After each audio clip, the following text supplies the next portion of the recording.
Semua orang mengira hero adalah penyelamat dunia. Tapi saat monster ganas muncul, justru assassin yang bergerak dan rahasia gelap kerajaan mulai terbongkar.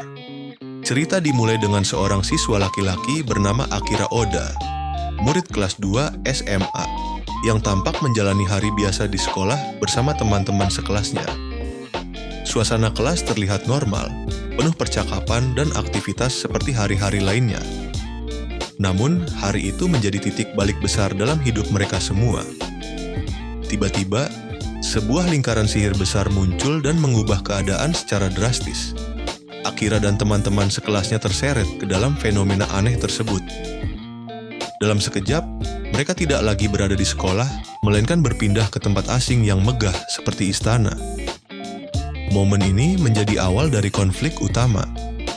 Sekelompok siswa SMA dipanggil ke dunia lain. Setelah sadar, Akira mendapati dirinya berada di sebuah istana besar bersama teman-teman sekelasnya. Mereka disambut oleh seorang raja, putri kerajaan, dan beberapa orang penting lainnya. Raja menjelaskan bahwa mereka dipanggil dari dunia yang jauh untuk sebuah tujuan besar. Menyelamatkan dunia tersebut dari ancaman Raja Iblis. Raja kemudian mengatakan bahwa dari semua siswa yang dipanggil, hanya satu orang yang akan mendapat gelar sebagai hero garis miring pahlawan, sedangkan yang lain tetap akan memperoleh kekuatan khusus sesuai bakat dan kemampuan masing-masing. Situasi ini membuat para siswa terkejut, bingung, dan mulai penasaran akan peran mereka di dunia baru itu. Seorang tetua garis miring penyihir istana lalu mengajarkan mereka cara membuka status masing-masing.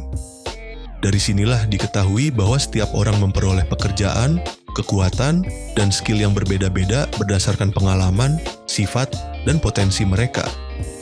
Salah satu siswa memiliki kelas Wind Mage, sementara Akira membuka statusnya dan menemukan hal yang mengejutkan.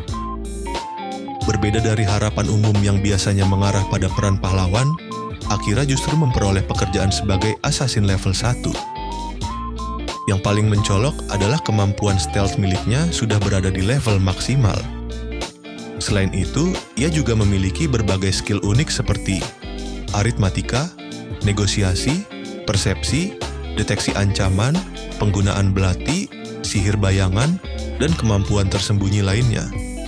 Akira mulai menyadari bahwa kemampuan itu bukan muncul secara acak, tetapi terbentuk dari pengalaman hidupnya di Jepang, seperti kebiasaannya bersembunyi, menang dalam permainan petak umpet, serta kepandaiannya bernegosiasi saat berbelanja. Disinilah muncul inti menarik cerita.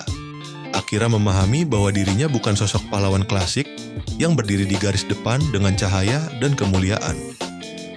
Sebaliknya, ia adalah sosok yang bergerak dalam bayangan, diam, tajam, dan mematikan. Narasi menegaskan perubahan besar itu dengan kalimat yang kuat. Bukannya menjadi pahlawan, ia justru menjadi seorang pembunuh bayangan, assassin. Cerita kemudian mengarah pada kemungkinan konflik yang lebih besar, siapa yang akan menjadi pahlawan sejati, bagaimana peran Akira sebagai assassin, apakah kelas assassin justru lebih penting daripada hero, dan bagaimana kelompok siswa ini akan berubah setelah dipanggil ke dunia lain. Sejak saat itu, kehidupan mereka tidak lagi sama. Di antara para siswa, Akira memperhatikan salah satu teman sekelas yang cukup menonjol, yaitu Tsukasa Sato. Ia digambarkan sebagai siswa yang berwajah tampan, berprestasi, pandai olahraga, dan bahkan menjabat sebagai ketua OSIS. Tsukasa juga tampak dikelilingi banyak siswi, sehingga terlihat seperti sosok yang disukai banyak orang. Dari sudut pandang Akira, Tsukasa adalah tipe orang yang secara alami tampak cocok menjadi tokoh utama atau pahlawan dalam situasi seperti ini. Setelah penjelasan awal, penyihir istana meminta semua siswa berkumpul. Ia lalu menunjukkan sebuah bola kristal, alat sihir yang bisa memindai dan menampilkan status seseorang.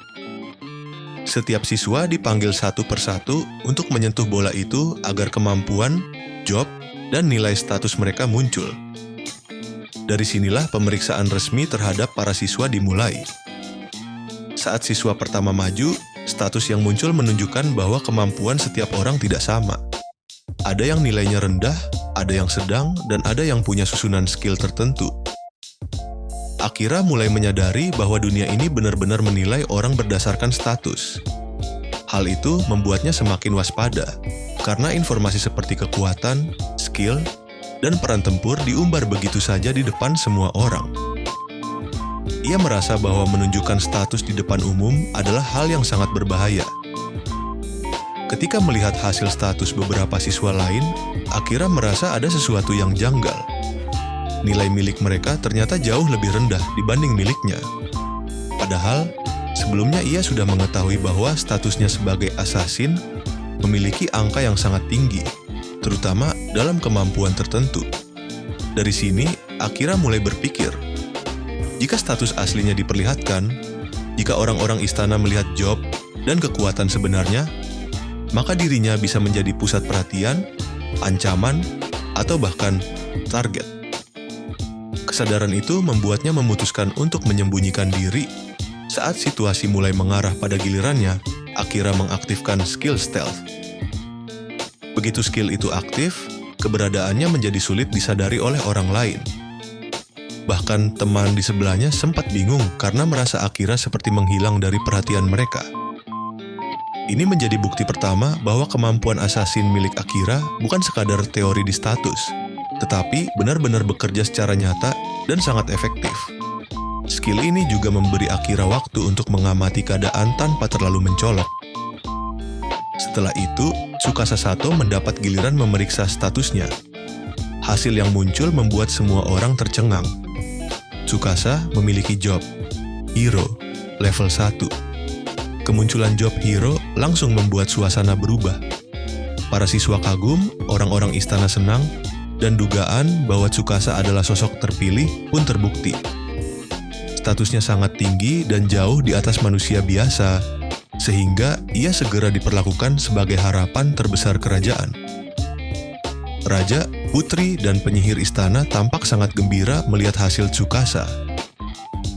Mereka merasa kini peluang untuk mengalahkan Raja Iblis semakin besar. Mereka bahkan mulai berbicara seolah-olah kemenangan sudah berada di depan mata.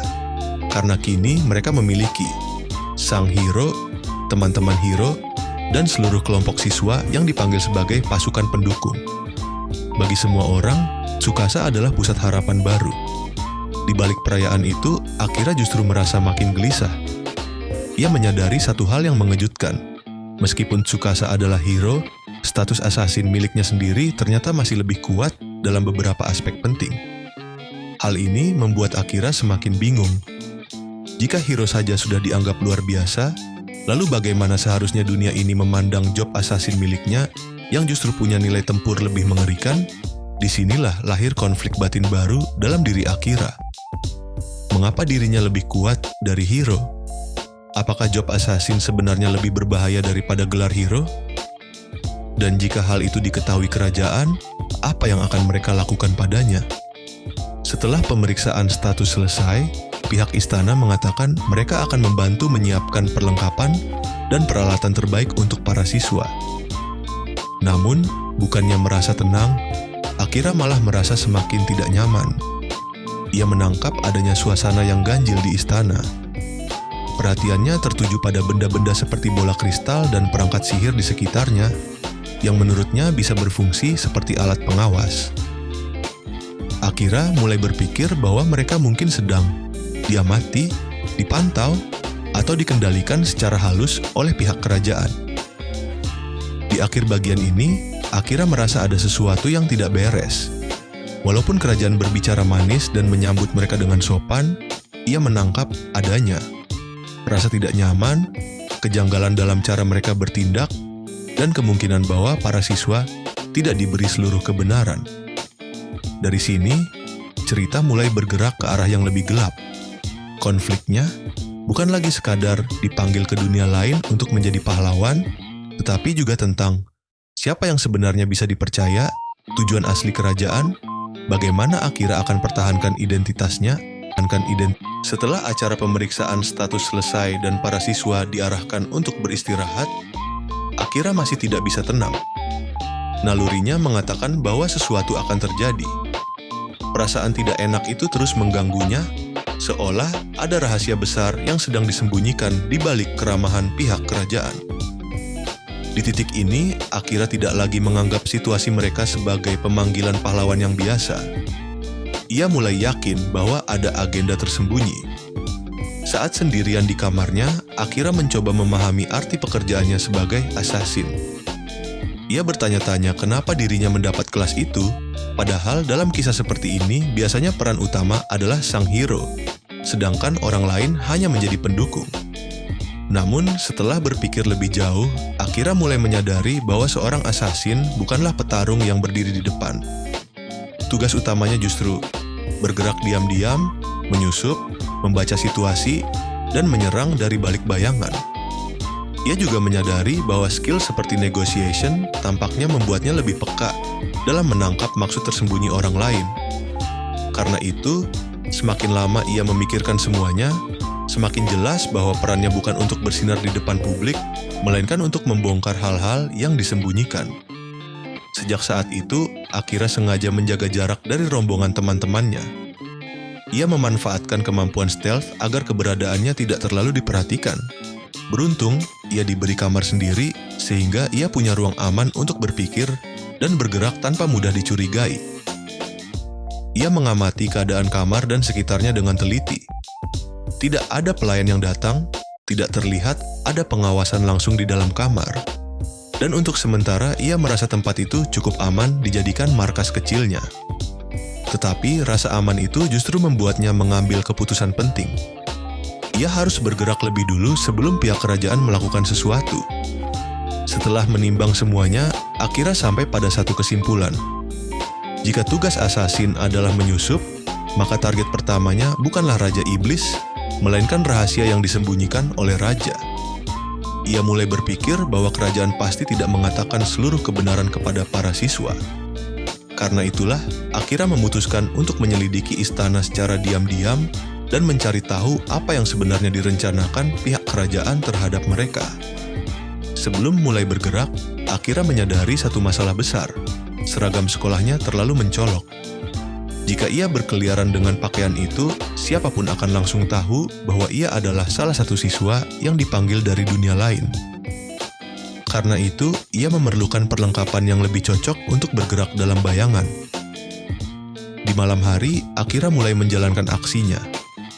Ia bergerak diam-diam di sekitar istana, menyusup melalui bagian luar bangunan, dan akhirnya berhasil masuk ke gudang senjata garis miring armory. Di sana, ia menemukan banyak perlengkapan yang berguna. Ia lalu mengambil pakaian dan senjata yang lebih sesuai dengan peran assassin. Pakaian gelap, mantel atau jubah, sarung tangan, serta belati dan perlengkapan tempur lain. Dengan perlengkapan baru itu, penampilan Akira berubah total. Ia tidak lagi terlihat seperti siswa biasa, melainkan seperti seorang penyusup profesional yang benar-benar menyatu dengan malam. Setelah bersiap, Akira mulai bergerak melintasi atap-atap istana. Dari sana, ia bisa melihat betapa luas dan megahnya kerajaan tersebut.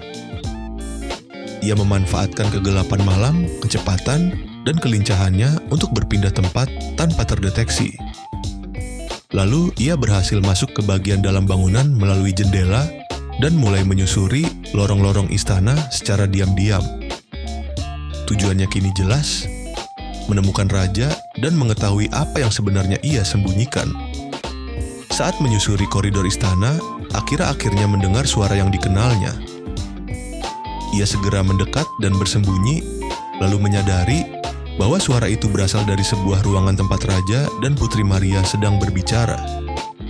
Ini menjadi momen penting, karena untuk pertama kalinya Akira mendapatkan kesempatan untuk mendengar isi hati pihak kerajaan tanpa sandiwara di hadapan para siswa. Dari percakapan rahasia itu, Akira mengetahui hal-hal yang sangat mencurigakan. Raja dan Maria membicarakan para siswa seolah mereka hanyalah alat. Mereka menyebut bahwa anak-anak itu datang dari dunia yang tidak memiliki iblis sehingga mereka tidak mengerti situasi sebenarnya dan bahkan tidak tahu untuk apa mereka sedang dimanfaatkan. Mereka juga menganggap semuanya sudah aman karena para siswa kemungkinan sedang tidur dan belum menyadari apapun. Kalimat-kalimat ini menegaskan satu hal. Kerajaan memang menyembunyikan kebenaran dan sengaja memanfaatkan para siswa. Dalam percakapan itu, Raja juga membahas langkah selanjutnya. Ia mengatakan bahwa besok Kapten Kesatria akan dikirim untuk melatih para siswa. Di permukaan, ini terdengar seperti persiapan perang biasa. Namun, ada satu perintah yang sangat mencurigakan. Para siswa tidak boleh masuk ke galeri. Larangan itu langsung menjadi petunjuk penting bagi Akira. Jika ada satu tempat di istana yang sengaja disembunyikan, maka besar kemungkinan disitulah tersimpan rahasia kerajaan. Entah dokumen, benda penting, fasilitas khusus, atau bukti yang bisa membongkar kebohongan mereka. Setelah percakapan selesai, Maria keluar ruangan dengan ekspresi lembut seperti biasanya. Namun kali ini Akira melihat sisi lain dari dirinya. Ada senyum halus yang terasa mencurigakan, seolah ia sepenuhnya memahami rencana ayahnya dan ikut terlibat di dalamnya. Bagi Akira, ini adalah penemuan yang sangat penting. Putri yang tampak anggun dan polos itu mungkin bukan sekadar anak raja yang pasif, melainkan bagian dari permainan besar kerajaan. Setelah Maria pergi, Akira tetap mengamati dari balik persembunyian. Dari celah ruangan, ia melihat raja masih berada di dalam, duduk dan bekerja sendirian di ruang baca atau perpustakaan pribadi. Kini, Akira berhasil memperoleh dua hal sekaligus. Bukti bahwa pihak kerajaan menyembunyikan sesuatu, dan petunjuk bahwa ada lokasi terlarang bernama galeri yang sangat mungkin menjadi pusat rahasia mereka.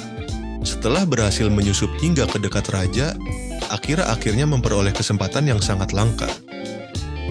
Raja sedang lengah, dan Akira sudah berada cukup dekat untuk menghabisinya dengan belati. Di momen itu, Akira dilanda pergulatan batin.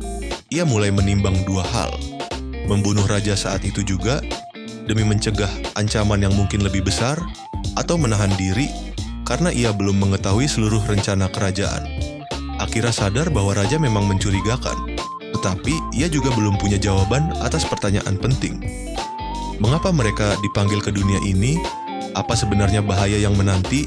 Dan apa tujuan akhir kerajaan terhadap para siswa? Karena belum mendapatkan gambaran penuh, Akira memilih untuk tidak bertindak gegabah. Pada akhirnya, Akira memutuskan untuk kembali ke kamarnya tanpa menimbulkan keributan. Ia meninggalkan raja tetap hidup, sambil menyimpan seluruh kecurigaannya untuk penyelidikan berikutnya. Namun narasi menegaskan sesuatu yang sangat penting. Keputusan untuk tidak membunuh raja saat itu kelak menjadi salah satu penyesalan terbesar Akira. Kalimat ini memberi tanda bahwa pilihan Akira malam itu akan berdampak besar pada masa depan cerita. Setelah itu, cerita menampilkan sebuah adegan misterius di malam hari. Seorang wanita berlari dengan tergesa-gesa, lalu terkena serangan berupa anak panah atau proyektil yang tampaknya mengandung racun penenang. Wanita itu jatuh dan kebingungan, mempertanyakan alasan dirinya diserang. Setelah itu, muncul sosok perempuan lain yang berwajah tenang namun berbahaya, seolah ia sudah mengetahui situasi sebenarnya. Bagian ini memberi kesan bahwa ada konflik lain yang sedang berlangsung di balik layar, ada faksi atau pihak tambahan di luar yang sudah kita kenal, dan dunia ini jauh lebih rumit daripada sekadar perang melawan Raja Iblis. Karena identitas dan hubungan para tokoh di adegan ini belum dijelaskan penuh, bagian ini terasa seperti petunjuk awal untuk konflik besar berikutnya. Setelah malam penuh penyelidikan itu, cerita berlanjut ke keesokan harinya. Para siswa tampaknya dikumpulkan di ruang makan atau aula jamuan istana. Mereka menikmati makanan yang disediakan kerajaan, tetapi suasana di antara mereka masih dipenuhi kebingungan dan ketidakpastian. Akira hadir bersama mereka, tetapi pikirannya jelas berbeda dari yang lain. Setelah apa yang ia dengar malam sebelumnya, ia tidak lagi bisa memandang kerajaan dengan polos.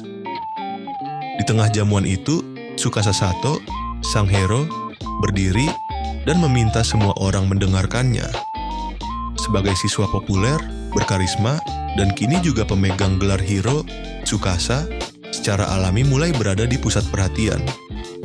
Ia mengatakan bahwa sebelum melakukan hal lain, mereka perlu menyatukan pendapat setelah mengalami kejadian mengejutkan dipanggil ke dunia lain. Kemudian Tsukasa menyampaikan pendiriannya.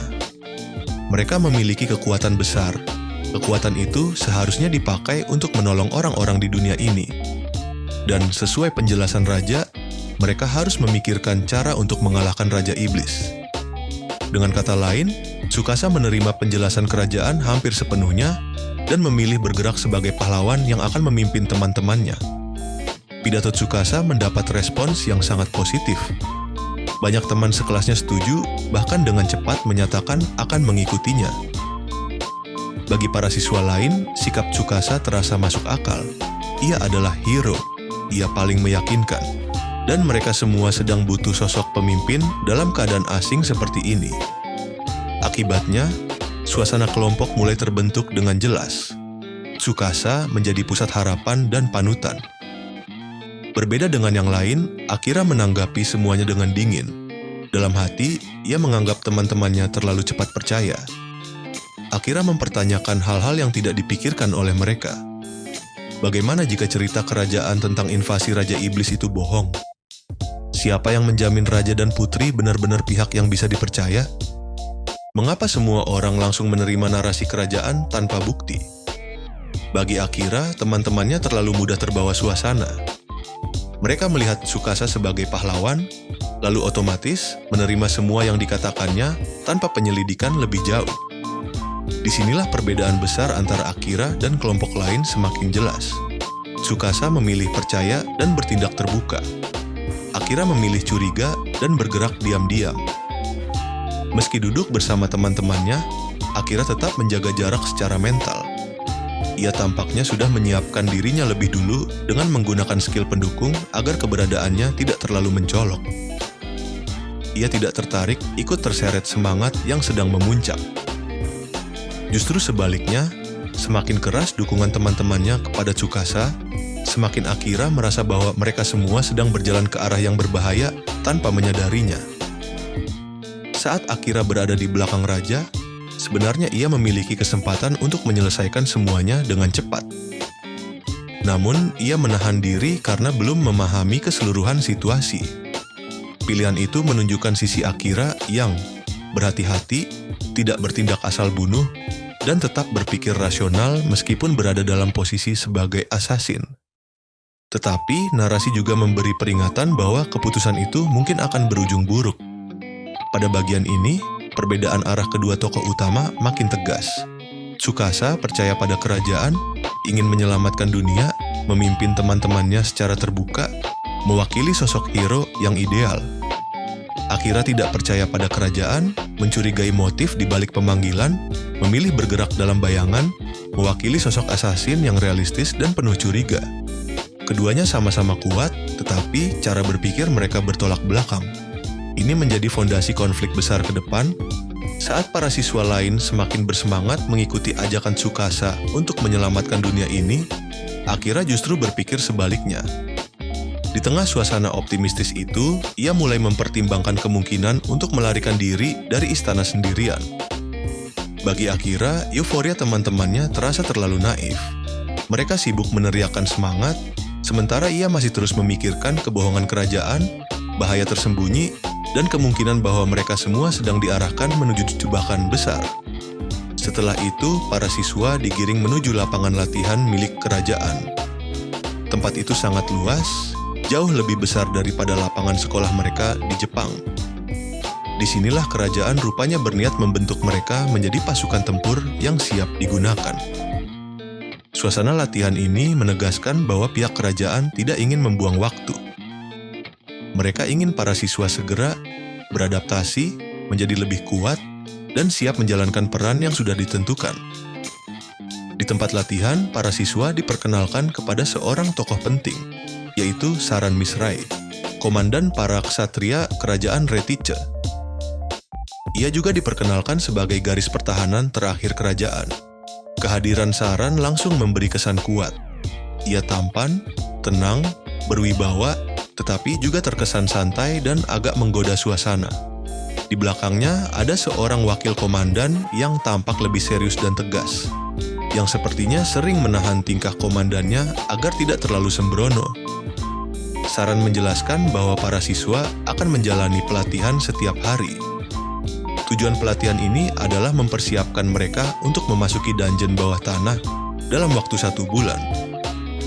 Berarti kerajaan sudah memiliki rencana yang sangat jelas. Para siswa tidak hanya dipanggil, tetapi akan dilatih keras, lalu dikirim ke lokasi berbahaya dalam waktu singkat. Mendengar hal itu, beberapa siswa mulai terkejut. Mereka mempertanyakan apakah mungkin seseorang bisa benar-benar menjadi jauh lebih kuat hanya dalam sebulan. Menanggapi keraguan itu, Saran menunjukkan sisi tajamnya. Ia mengatakan bahwa bila para siswa tidak bisa menjadi lebih kuat setelah dilatih, maka masalahnya ada pada ketidakmampuan mereka sendiri. Ucapan itu terdengar keras, bahkan merendahkan. Namun di saat yang sama, itu juga menunjukkan kebanggaan besar para ksatria kerajaan terhadap kemampuan tempur mereka. Mereka merasa reputasi sebagai garis pertahanan terakhir bukan sekadar gelar, melainkan kehormatan yang harus dibuktikan. Dari sini terlihat bahwa para ksatria tidak akan memanjakan para siswa. Mereka akan melatih dengan cara militer yang keras dan penuh tekanan. Ucapan provokatif dari Saran tampaknya memancing semangat Tsukasa. Sang hero terlihat tersentuh harga dirinya dan menunjukkan sikap siap menerima tantangan. Sebaliknya, Akira justru menganggap Saran sengaja memancing emosi para siswa. Dalam pikirannya, orang seperti Tsukasa sangat mudah digerakkan dengan kata-kata tentang tanggung jawab, kehormatan, dan penyelamatan dunia. Akira tetap memilih untuk tidak larut. Ia menilai bahwa orang-orang di kerajaan ini, termasuk para ksatria, tidak sesederhana yang mereka tampilkan. Di tengah latihan, Akira merasa seolah tatapannya bertemu dengan Saran. Momen itu membuatnya sedikit tegang, karena saat itu ia masih menggunakan kemampuan stealth untuk mengurangi kehadirannya. Awalnya Akira mengira itu hanya perasaannya saja. Ia bahkan sempat berpikir bahwa mustahil Saran menyadari dirinya jika stealth miliknya masih aktif. Namun perasaan aneh itu tetap tertinggal di benaknya. Ini menjadi petunjuk awal bahwa Saran mungkin bukan orang biasa. Merasa tidak nyaman berada di antara para siswa lain, Akira memilih menyingkir dari tempat latihan. Ia tidak terlalu tertarik mengikuti perintah kerajaan begitu saja, apalagi setelah mengetahui bahwa mereka dilarang memasuki tempat-tempat tertentu seperti perpustakaan atau area rahasia. Akira merasa bahwa daripada membuang waktu mengikuti arus, lebih baik ia mencari informasi sendiri tentang dunia ini, sistem skill dan sihir, keadaan kerajaan, dan tujuan sebenarnya para penguasa. Saat Akira berusaha pergi diam-diam, tiba-tiba Saran muncul dan langsung menanyainya, "Kau mau pergi kemana?" Pertanyaan itu membuat Akira sadar bahwa dugaannya benar. Saran memang bisa menyadari keberadaannya, meskipun ia sedang menyamarkan diri dengan stealth. Ini membuat Akira terkejut karena selama ini kemampuan itu adalah salah satu senjata utamanya. Dalam percakapan mereka, Akira akhirnya mengakui bahwa ia heran Saran bisa melihatnya. Saran lalu menjelaskan bahwa ia memiliki skill mata khusus, semacam mata spesial, atau kemampuan penglihatan unik yang dapat menembus penyamaran. Dari sini, Akira memahami bahwa Saran bukan cuma ksatria tampan yang santai, ia benar-benar kuat, berbahaya, dan memiliki kemampuan yang sangat merepotkan bagi tipe petarung seperti assassin. Dengan kata lain, Saran adalah salah satu sedikit orang di istana yang bisa menjadi ancaman langsung bagi Akira. Saran tidak langsung memaksa Akira kembali berlatih. Sebaliknya, ia bicara dengan nada yang cukup santai dan meminta Akira menjawab dengan jujur kemana ia ingin pergi. Akira lalu memutuskan untuk berkata setengah jujur.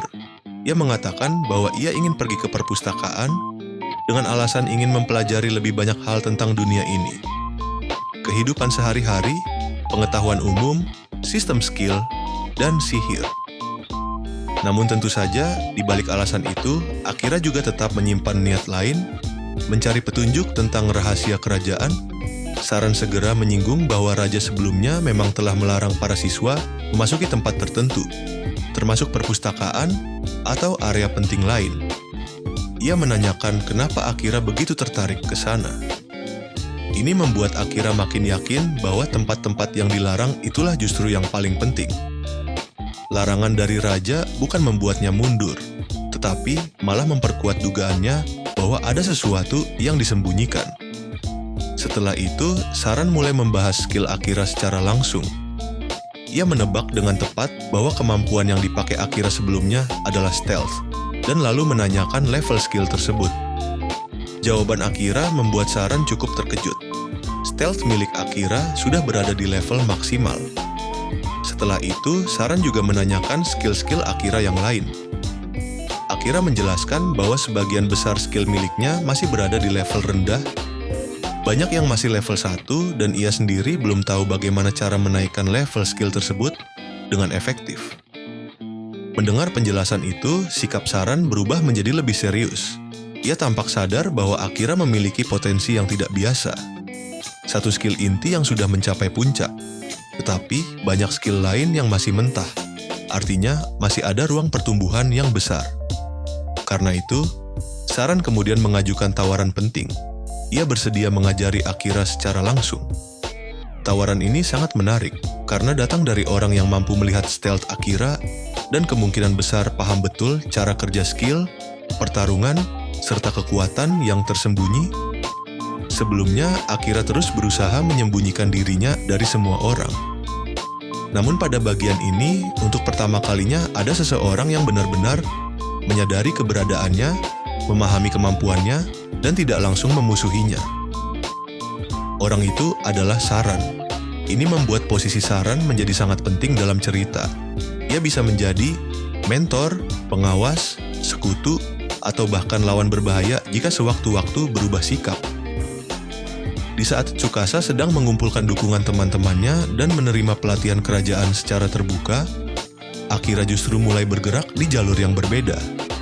Tsukasa bergerak sebagai hero di depan umum, menyatukan teman-teman, menerima sistem kerajaan. Akira curiga pada semua pihak, mencari pengetahuan sendiri, menyembunyikan kekuatan, dan kini mulai menjalin hubungan khusus dengan komandan kesatria. Kontras ini membuat alur cerita semakin menarik, karena masing-masing tokoh sedang dibentuk oleh dunia baru ini dengan cara yang sangat berbeda. Setelah Akira mengatakan ingin mencari pengetahuan tentang dunia ini, Saran menjelaskan bahwa perpustakaan istana bukan tempat yang berisi informasi penting.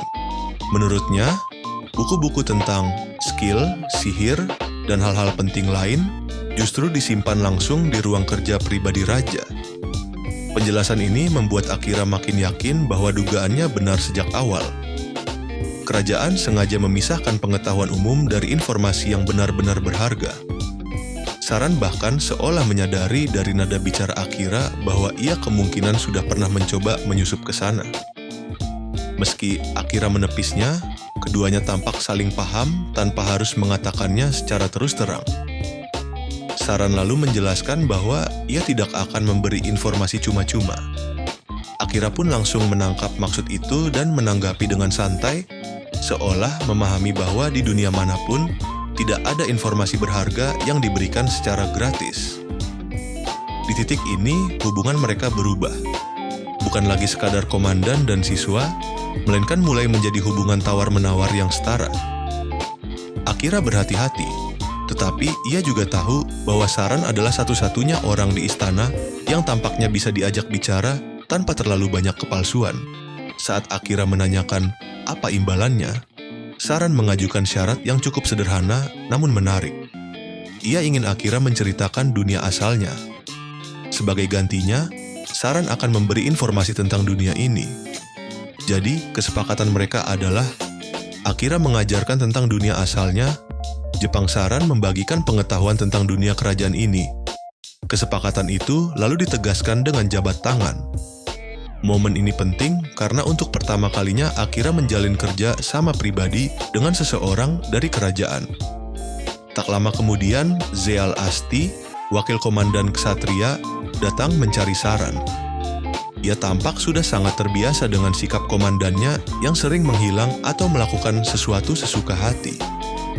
Zale meminta maaf kepada Akira atas perilaku atasannya, sementara Saran pergi dengan santai seperti biasa. Sebelum berpisah, Akira sempat mengutarakan ketertarikannya untuk suatu saat berkunjung ke barak ksatria karena menurutnya Saran telah menceritakan hal-hal yang cukup menarik. Permintaan itu diterima dengan cukup terbuka. Ini menandakan bahwa hubungan Akira dengan pihak ksatria mulai berkembang lebih jauh. Dalam perjalanan kembali, Zale mengatakan bahwa ekspresi bahagia di wajah Saran tadi adalah sesuatu yang jarang ia lihat. Saran sendiri mengakui bahwa sudah lama ia tidak benar-benar tersenyum seperti itu. Lalu Saran menjelaskan isi pembicaraannya dengan Akira. Ia hanya bertukar cerita tentang dunia asal Akira, dan sebagai balasannya, ia akan memberitahu hal-hal tentang dunia ini. Meskipun terdengar ringan, percakapan itu sebenarnya sangat penting. Dari sini terlihat bahwa Saran benar-benar tertarik pada Akira. Bukan sekadar karena ia kuat, tetapi juga karena pengetahuannya datang dari dunia lain. Dalam percakapan pribadi mereka, Saran menceritakan beberapa hal yang ia dengar dari Akira tentang Jepang, seperti benda logam yang bisa bergerak, alat yang bisa terbang di udara, berita yang bisa menyebar dengan sangat cepat, dan perangkat kecil yang memungkinkan orang berbicara jarak jauh secara langsung. Bagi orang-orang di dunia ini, semua itu terdengar sulit dipercaya. Mereka menyebut bahwa di dunia Akira, hal-hal semacam itu tercipta melalui ilmu pengetahuan, bukan sihir. Lalu Zale teringat bahwa nama Jepang atau Japan juga pernah muncul dalam dokumen lama tentang pemanggilan hero pertama di masa silam. Ini membuka kemungkinan besar bahwa pemanggilan ke dunia lain bukan pertama kali terjadi. Orang dari Jepang pernah datang ke dunia ini sebelumnya, dan kerajaan mungkin menyimpan sejarah yang lebih panjang daripada yang mereka akui. Setelah itu, pembicaraan mereka beralih ke kekuatan Akira. Zale terkejut saat mengetahui bahwa skill stealth milik Akira sudah berada di level maksimal. Saran lalu menyimpulkan beberapa hal penting. Akira jelas menyembunyikan kekuatan aslinya, sangat mungkin ia lebih kuat dari hero saat ini. Dan di dunia ini, skill yang melampaui batas tertentu akan ditampilkan sebagai LV.max. Mereka juga membandingkannya dengan standar dunia tersebut. Level skill maksimal orang biasa di dunia ini adalah 9. Bahkan mencapai level 7 saja sudah sangat langka. Dan hanya sedikit sekali sosok istimewa yang pernah menyentuh level tertinggi. Dari sudut pandang mereka, Akira adalah anomali. Saran lalu sampai pada kesimpulan penting. Raja kemungkinan besar belum menyadari seberapa berbahayanya Akira, karena Akira menggunakan stealth untuk menghindari pemeriksaan status yang seharusnya memperlihatkan kekuatannya. Artinya, Akira berhasil menyembunyikan statusnya bukan hanya dari teman-temannya, tetapi juga dari pihak kerajaan. Ini membuat Saran semakin terkesan. Bagi Saran, Akira bukan hanya kuat, tetapi juga cerdas, licin, hati-hati, dan tahu cara memakai skill dengan efektif. Percakapan kemudian masuk ke titik yang lebih sensitif. Tersirat bahwa Saran dan Zale tidak sepenuhnya sejalan dengan Raja. Mereka bahkan mempertimbangkan bahwa bila Akira sudah mengetahui sifat asli Raja, mungkin tidak masalah untuk memberitahukan sebagian pemikiran mereka kepadanya. Ini adalah perkembangan yang sangat penting, karena menunjukkan bahwa bukan semua orang di kerajaan mendukung Raja sepenuhnya. Saran dan Zale mungkin punya agenda atau penilaian sendiri, dan Akira berpotensi menemukan sekutu dari kalangan ksatria. Saran akhirnya mengambil keputusan tegas. Mulai besok, ia akan melatih Akira secara langsung. Namun latihan itu bukan latihan biasa untuk bertahan hidup di dungeon. Saran ingin memberi Akira pelatihan yang benar-benar cocok dengan bakatnya, cara memaksimalkan skill, dan yang terpenting, cara bertarung yang tepat sebagai seorang assassin. Keputusan ini menandai awal perubahan besar bagi Akira. Ia tidak lagi hanya mengandalkan insting dan kemampuan alami, tetapi akan mulai dibentuk menjadi petarung yang benar-benar memahami jobnya. Cerita kemudian kembali memperlihatkan kegiatan kelompok utama di area latihan. para siswa mulai menjalani pelatihan dasar bersama Tsukasa. Suasana keras dan melelahkan mulai terasa, menandakan bahwa kehidupan mereka sebagai pahlawan yang dipanggil tidak akan semudah yang dibayangkan. Panel-panel ini juga mulai menggeser fokus ke sisi Tsukasa. Di tengah latihan, Tsukasa memikirkan Oda Akira. Ia mengenang bahwa dirinya sudah mengenal Akira sejak kecil, sejak taman kanak-kanak, terus satu lingkungan sekolah, dan berkali-kali berada di kelas yang sama. Namun anehnya, meski sudah lama berada dalam lingkungan yang sama, Akira selalu terasa jauh dan sulit dipahami. Tsukasa bahkan teringat bahwa ketika pernah mencoba berbicara dengannya di masa sekolah, Akira menanggapinya dengan sangat datar, seolah mereka belum pernah benar-benar akrab. Dari sudut pandang Tsukasa, Akira adalah tipe orang yang selalu sulit didekati, tidak mudah membuka diri, dan seperti sengaja menjaga jarak dari orang lain. Meskipun tempat duduk mereka pernah berdekatan dan mereka sudah berada di lingkungan yang sama selama bertahun-tahun, Akira tetap seperti seseorang yang selalu berdiri di luar lingkaran sosial orang lain. Bagian ini menambah lapisan baru pada karakter Akira.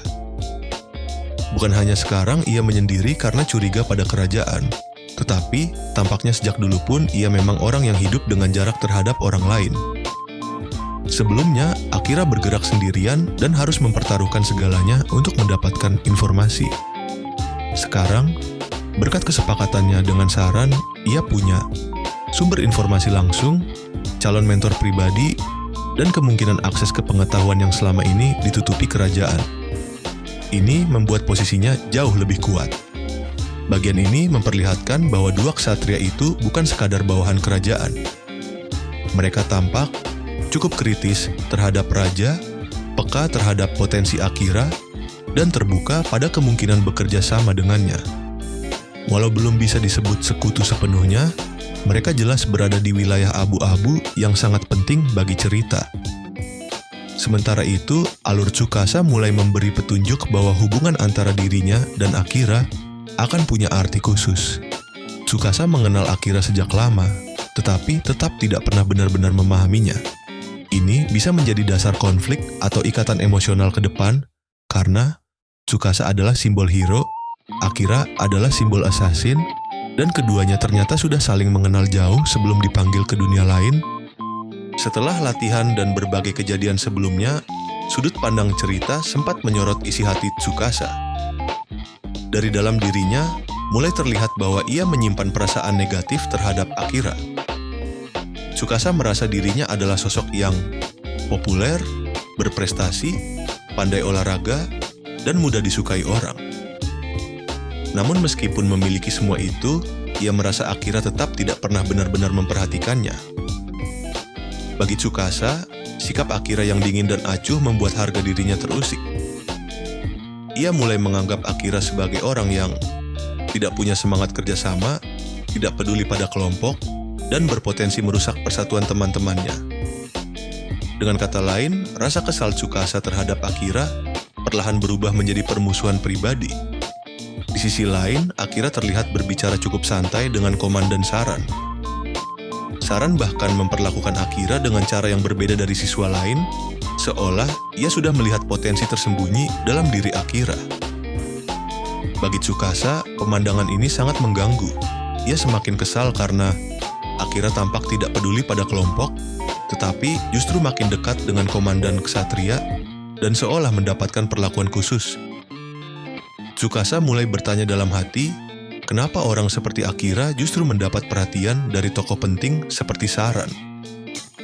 Di tengah latihan, Putri Maria datang menemui Tsukasa secara langsung. Dengan sikap lembut dan perhatian, ia membawakan air minum untuknya serta memuji kerja kerasnya selama latihan. Maria menyebut Tsukasa sebagai hero sama, memperlihatkan bahwa kerajaan benar-benar menempatkannya sebagai tokoh utama yang sangat dihormati. Tsukasa tentu menerimanya dengan senang hati. Momen ini membuat posisinya sebagai pahlawan semakin kokoh. Bukan hanya di mata para siswa, tetapi juga di mata keluarga kerajaan. Setelah perhatian dari Maria dan pengakuan dari lingkungan sekitarnya, Tsukasa makin mantap pada tekadnya. Ia berjanji dalam hati bahwa dalam waktu 1 bulan, ia akan menjadi jauh lebih kuat. Lebih dari itu, tekadnya juga mengarah pada satu tujuan pribadi. Ia ingin melampaui Akira dan membuat Akira akhirnya mengakui dirinya. Jadi, motivasi Tsukasa kini bukan hanya menyelamatkan dunia, tetapi juga dorongan harga diri, persaingan, dan keinginan untuk membuktikan bahwa dialah yang paling pantas berada di pusat perhatian. Cerita lalu melompat ke depan. Setelah 1 bulan latihan, tibalah hari yang telah ditentukan sejak awal. Hari ketika para siswa yang dipanggil akan dikirim menuju dungeon. Kerajaan menggelar suasana besar dan megah. Para siswa ditampilkan di depan rakyat sebagai para pahlawan pemberani. Mereka berdiri dengan pakaian dan perlengkapan yang lebih layak sebagai petarung, didampingi para ksatria. Semua ini memperlihatkan bagaimana kerajaan membentuk citra mereka sebagai penyelamat rakyat. Di tengah keramaian itu, Akira tidak ingin menonjol. Ia memilih memakai tudung dan mengaktifkan stealth agar keberadaannya tidak terlalu diperhatikan orang banyak. Sementara Tsukasa melambaikan tangan kepada kerumunan dan tampil percaya diri di depan rakyat, Akira justru mengamati dari balik kerudung dan tetap menjaga jarak. Perbedaan mereka kini semakin jelas. Tsukasa adalah sosok yang bersinar di panggung, Akira adalah sosok yang bergerak dari bayang-bayang.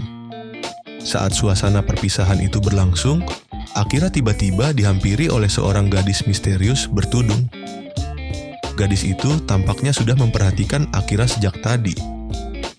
Ia menegur Akira dan bertanya kenapa Akira memandang para pahlawan itu dengan cara seperti itu.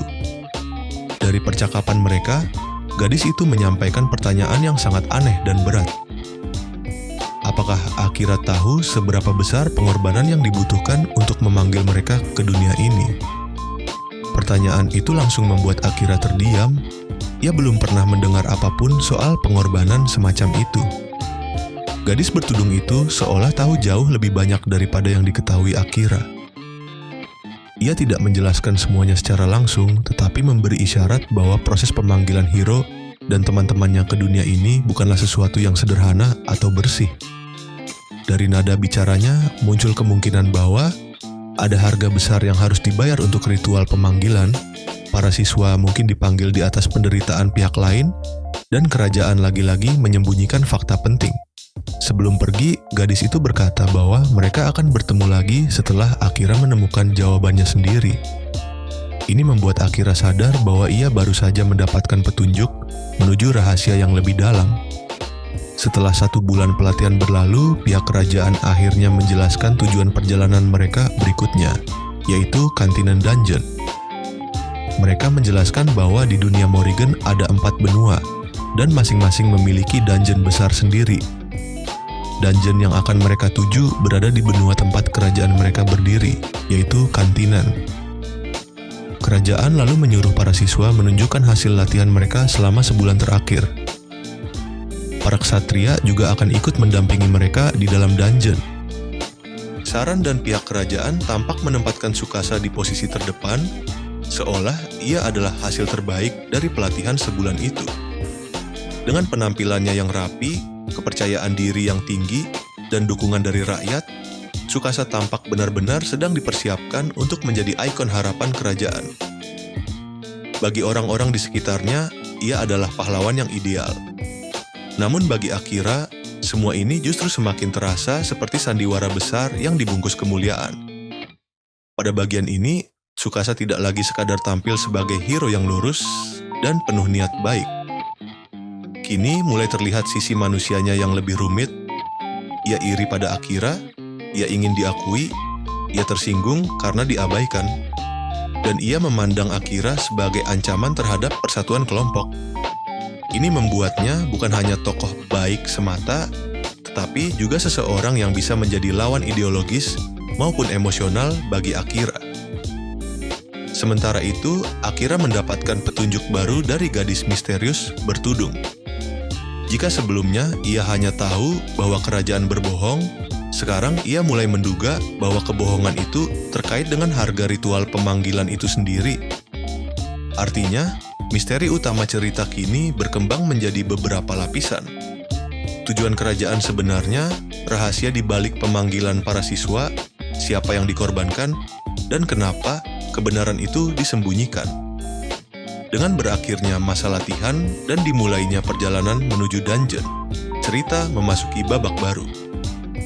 Arena pertempuran kini tidak lagi sekadar istana dan intrik politik, tetapi juga tempat nyata di mana kekuatan para siswa akan diuji, kebohongan kerajaan bisa makin terbongkar, dan hubungan antar tokoh akan makin berubah.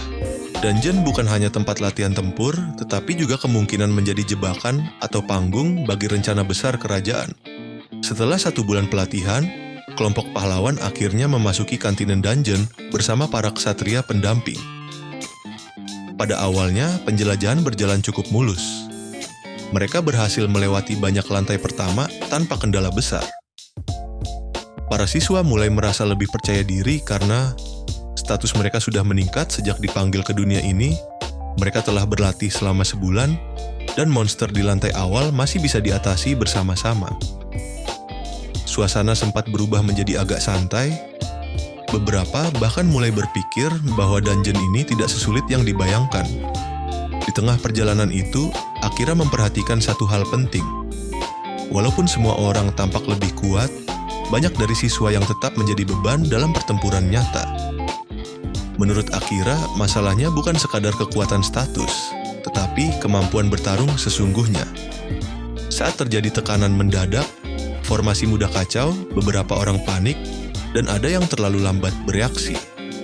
Akira menyadari bahwa latihan sebulan memang meningkatkan kemampuan mereka, tetapi belum cukup untuk membuat semuanya siap menghadapi situasi hidup mati di dungeon sungguhan. Ketika mereka mulai terlalu percaya diri, keadaan mendadak berubah, sebuah jebakan aktif dan situasi langsung menjadi kacau. Monster dalam jumlah besar menyerbu mereka secara mendadak dari arah tak terduga. Serangan itu memecah ritme kelompok. Orang-orang yang tadi santai langsung panik, dan suara teriakan mulai memenuhi lorong dungeon. Disinilah mereka sadar bahwa dungeon ini memang bukan tempat yang bisa diremehkan. Di tengah kekacauan, Zil Asti langsung mengambil alih komando lapangan. Ia memerintahkan semua orang agar tetap rapat, tidak memecah formasi, dan bertahan bersama. Tindakan Zil menunjukkan bahwa ia jauh lebih disiplin dan fokus dalam situasi darurat. Berbeda dengan siswa yang masih kacau, Zil dan para ksatria langsung bergerak seperti tentara yang sudah terbiasa menghadapi keadaan semacam ini. Sementara itu, Saran Misrai mengamati keadaan dengan cukup tenang meski situasinya genting. Ia menyadari bahwa para siswa sudah melangkah cukup jauh untuk ukuran pemula, tetapi jumlah monster terlalu banyak dan terlalu berbahaya bila dipaksakan terus.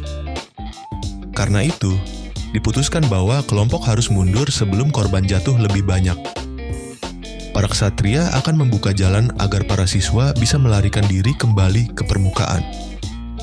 Ini menunjukkan bahwa walaupun Saran santai, ia sangat cepat dalam mengambil keputusan ketika situasi berubah buruk. Untuk menahan gelombang monster, Saran mengeluarkan teknik serangan besar yang tampak seperti tebasan suci atau energi pedang berskala luas. Serangan itu menyapu area di depan mereka dan menciptakan celah agar para siswa bisa mundur. Dengan kekuatan itu, Saran membuktikan kenapa ia disebut sebagai salah satu pertahanan utama kerajaan. Ia bukan sekadar komandan yang pandai bicara, tetapi benar-benar petarung tingkat tinggi. Setelah jalan mundur terbuka, Zil dan Tsukasa segera berteriak agar semua orang lari ke permukaan secepat mungkin. Para siswa pun bergerak mundur bersama-sama sambil terus dikejar monster. Namun masalah belum kelar. Ketika mereka berusaha naik ke lantai atas, ternyata monster juga sudah muncul di jalur pelarian. Artinya, mereka bukan hanya dikepung dari belakang, tetapi juga terancam dari arah depan.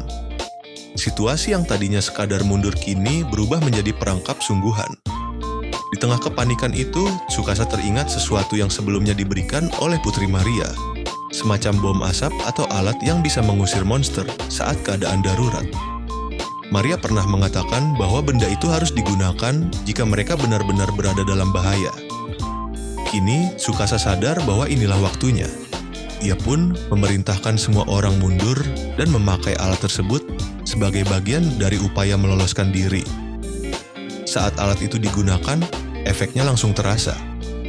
Sebagian monster mulai menjauh atau kehilangan agresivitas, sehingga kelompok memperoleh sedikit ruang bernapas.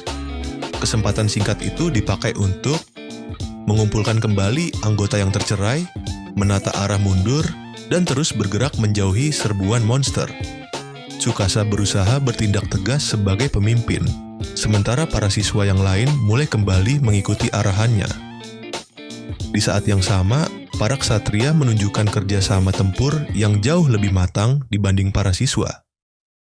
Mereka meluncurkan kombinasi serangan sihir dan serangan jarak jauh untuk menahan gelombang monster. Kerjasama mereka terlihat rapi, ada yang menciptakan angin, ada yang melontarkan api, lalu kedua kekuatan itu dipadukan menjadi serangan yang lebih besar dan lebih efektif. Akira yang melihat itu mengakui bahwa kombinasi para ksatria memang sangat baik. Ini menegaskan sekali lagi bahwa pasukan kerajaan sangat berpengalaman dalam perang sesungguhnya. Saat bertarung bersama para ksatria, Akira sempat melontarkan pertanyaan yang sangat tajam. Jika para ksatria sudah sekuat ini, apakah dunia ini benar-benar membutuhkan para hero? Pertanyaan itu sangat penting karena menyentuh inti misteri sejak awal. Jika pasukan kerajaan sebenarnya sudah kuat dan terlatih, lalu mengapa mereka harus memanggil anak-anak SMA dari dunia lain? Pertanyaan ini semakin memperkuat kecurigaan Akira bahwa alasan pemanggilan mereka bukan sekadar untuk melawan Raja Iblis. Melihat situasi yang makin buruk, Saran menyuruh Akira ikut mundur juga. Ia mengingatkan bahwa assassin bukan tipe petarung untuk melawan banyak musuh sekaligus secara frontal.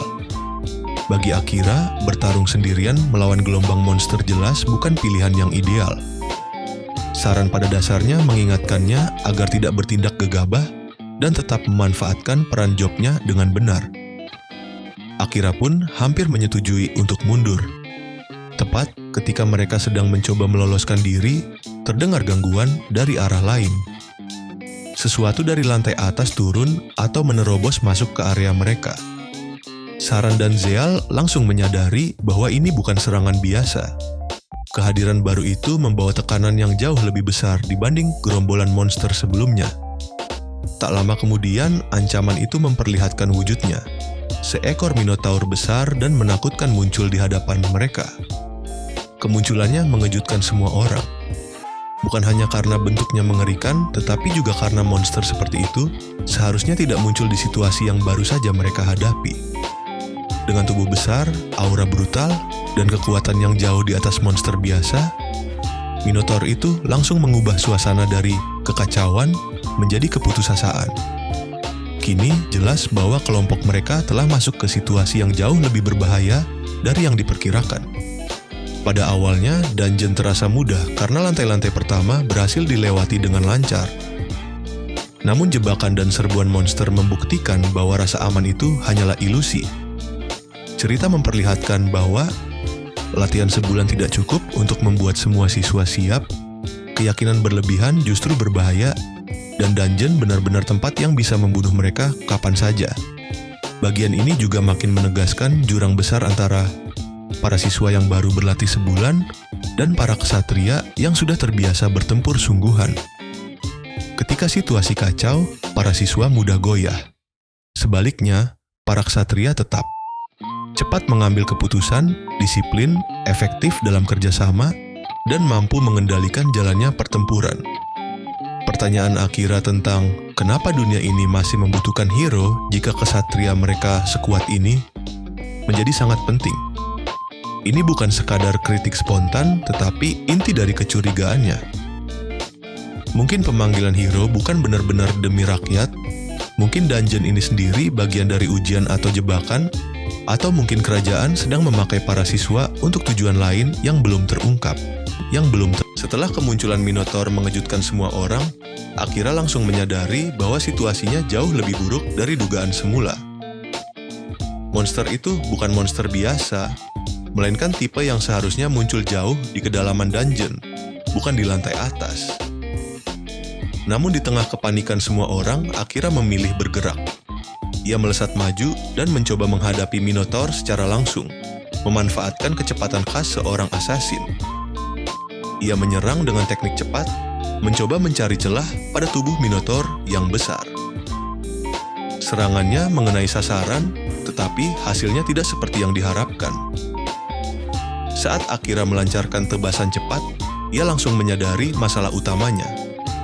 Tubuh Minotaur terlalu keras. Serangan kilat yang biasanya efektif ternyata tidak cukup untuk memberikan kerusakan berarti pada monster itu.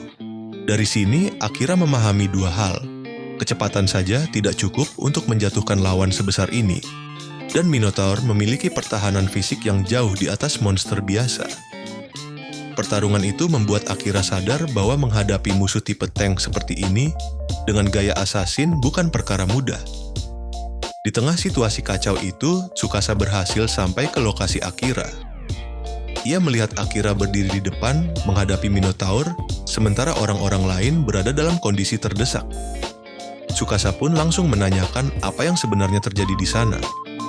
Dari penjelasannya, terlihat bahwa kelompok mereka sebelumnya memang berusaha kabur dengan memanfaatkan bom pengusir monster. Dan strategi itu sempat berhasil. Tetapi setelah bom terakhir digunakan, justru dari balik asap itulah Minotaur muncul dan membuat keadaan semakin kacau. Tsukasa juga menjelaskan bahwa Zil Asti berusaha melindungi mereka saat Minotaur menyerang. Untuk menahan pukulan gada raksasa monster itu, Zell menangkisnya dengan pedang. Namun benturan itu terlalu dahsyat. Meskipun berhasil menyelamatkan yang lain, tangan Zell menerima dampak sangat besar sampai tulangnya diduga patah. Peristiwa ini menunjukkan seberapa mengerikannya kekuatan fisik Minotaur.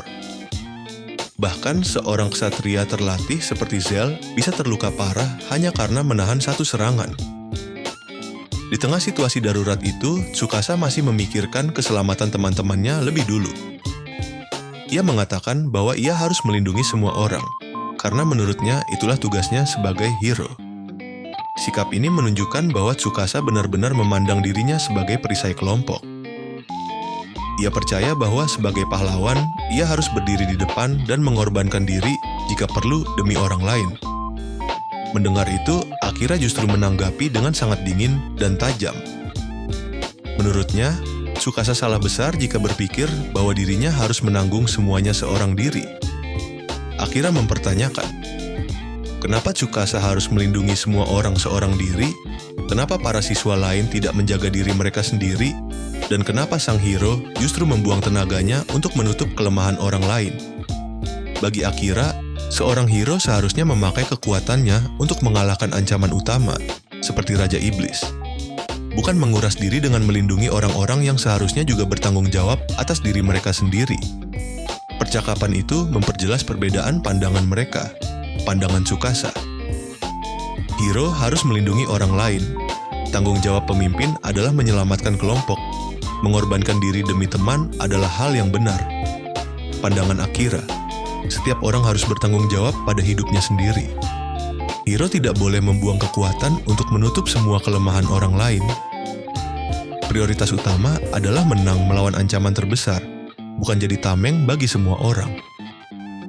Perbedaan ini membuat konflik mereka bukan lagi sekadar soal kepribadian, tapi sudah menjadi benturan prinsip hidup.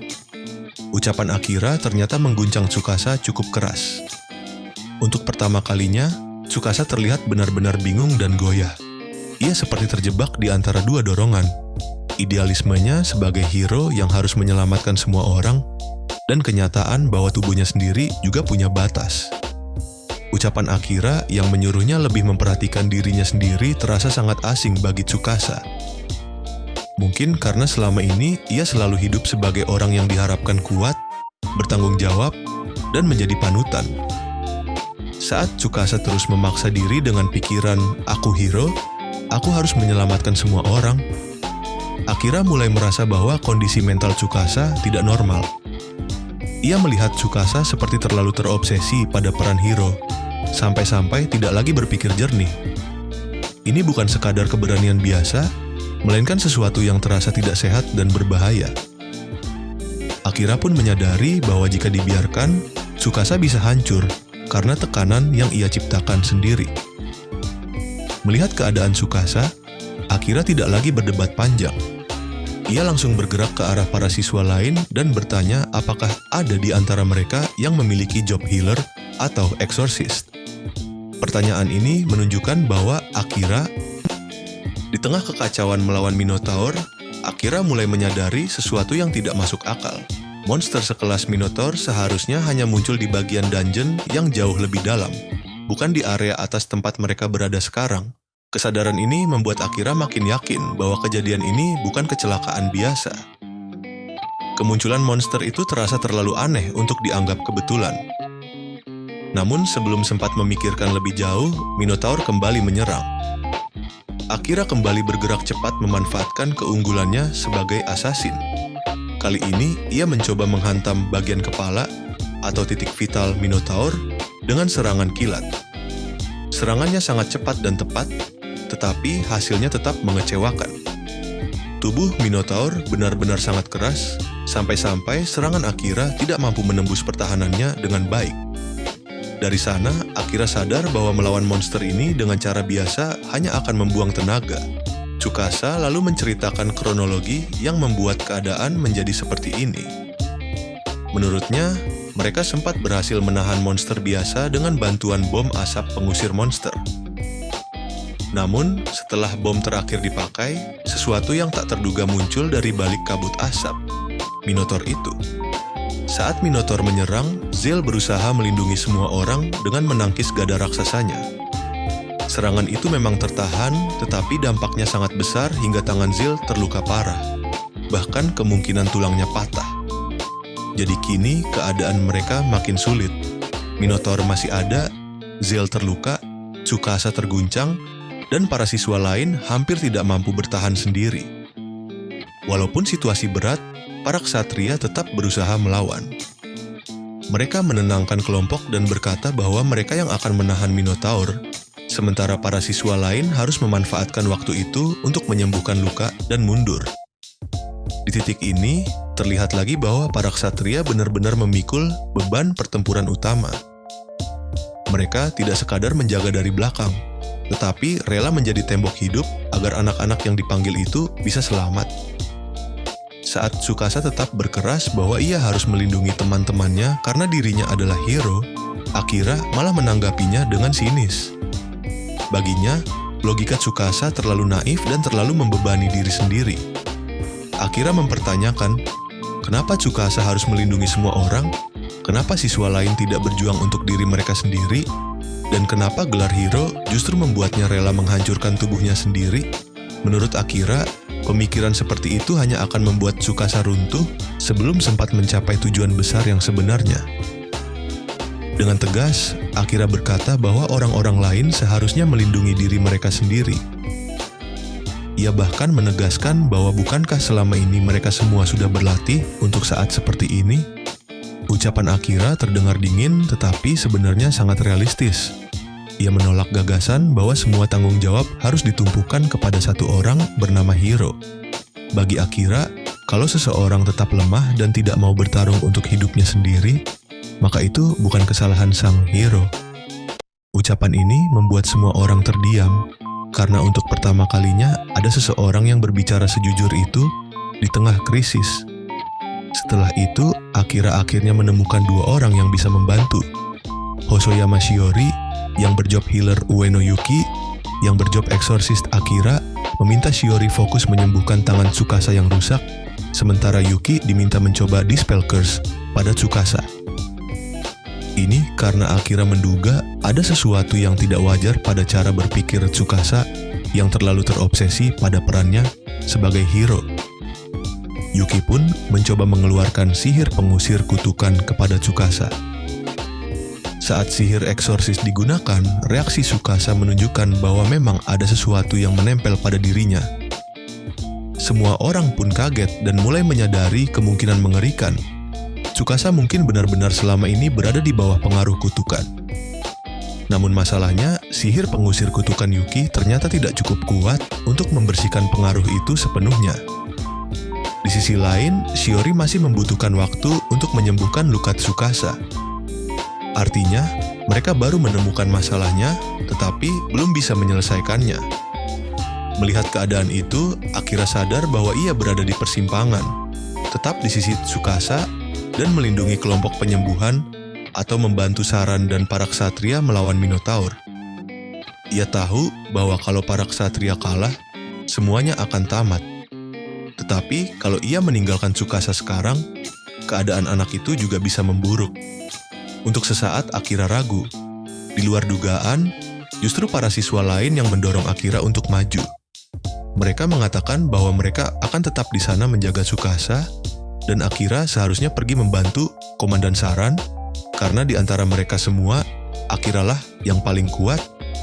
Mereka juga mulai menunjukkan perubahan sikap. Mereka sadar tidak bisa selamanya bergantung pada Tsukasa, mereka ingin ikut menanggung beban, dan mereka mulai mau berdiri sendiri. Ucapan itu menjadi sangat penting, karena inilah pertama kalinya kelompok itu benar-benar menunjukkan kemauan untuk bertanggung jawab atas dirinya sendiri. Mendengar tekad teman-temannya, Akira akhirnya setuju meninggalkan Tsukasa di tangan mereka. Ia melihat bahwa untuk pertama kalinya orang-orang ini mulai tumbuh.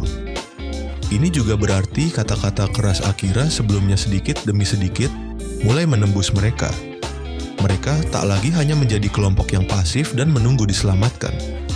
Akira pun bergerak menuju Saran. Setelah sampai di sisi Saran, Akira langsung berkata bahwa ia punya sesuatu yang penting untuk dilaporkan tentang kondisi Tsukasa. Namun, pembahasan itu harus ditunda, karena yang paling penting sekarang adalah menjatuhkan Minotaur. Di saat yang sama, Akira juga menyadari satu masalah besar. Dagger miliknya sudah hancur. Karena itu, jika ingin memecahkan kebuntuan pertarungan ini, ia tidak punya banyak pilihan selain menggunakan kemampuan miliknya yang selama ini ia tahan. Ia mengatakan bahwa mulai sekarang ia akan memakai itu demi memastikan semua orang bisa kembali ke permukaan dengan selamat. Inilah titik penting penutup bagian ini. Akira pada akhirnya memilih untuk tidak lagi menahan diri sepenuhnya.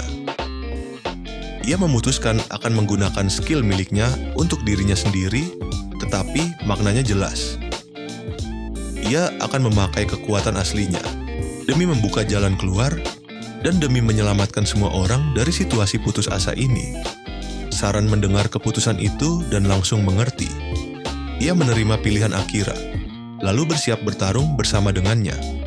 Bagian ini ditutup dengan gambaran Akira dan Saran berdiri berdampingan menghadapi ancaman besar di depan mereka. Akira menegaskan bahwa mereka harus memastikan para ksatria, para siswa lain, dan seluruh kelompok bisa kembali ke permukaan dengan selamat.